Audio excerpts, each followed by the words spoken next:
Questa è un'immagine forte e drammatica che commosse, segnò le coscienze e il cuore di tutti, fece inevitabilmente il giro del mondo. Una bara accanto all'altra, dentro i corpi dei migranti per quella che venne definita una vera e propria strage, avvenuta il 3 ottobre di 4 anni fa di fronte alla spiaggia dell'Isola dei Conigli a Lampedusa.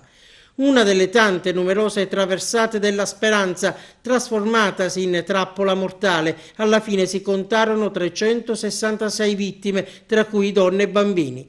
Adesso per quel naufragio ci sono 7 indagati. La Procura della Repubblica di Agrigento ha chiuso un troncone delle indagini. Sono i componenti di un peschereccio accusati di non avere prestato soccorsi agli occupanti del barcone alla deriva, carico di migranti, in palese stato di pericolo dato l'eccessivo numero di occupanti, trasportava oltre 520 persone. Si tratta del comandante del peschereccio di Mazara del Vallo e i componenti dell'equipaggio. I 7 sono accusati anche di non avere avvisato le autorità dell'imbarcazione carica di migranti.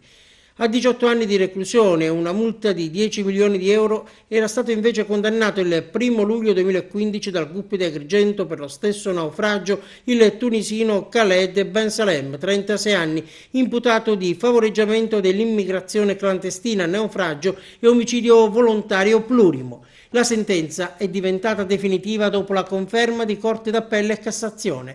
Il giudice, come chiesto anche dal PM, aveva riqualificato le accuse in naufragio colposo e morte provocata come conseguenza di un altro reato. L'esclusione del dolo ha evitato una condanna molto più severa. La pena, peraltro, è stata ridotta di 1/3 per effetto del rito abbreviato. Nel processo si era costituito parte civile solo il comune di Lampedusa. A tradire Ben Salem sarebbe stato il colore della pelle. I sopravvissuti, quasi tutti eritrei e quindi molto più scuri di lui, interrogati dalla squadra mobile di Agrigento, lo avevano definito white man, uomo bianco. Il suo assistente, anch'esso tunisino, sarebbe morto nel naufragio.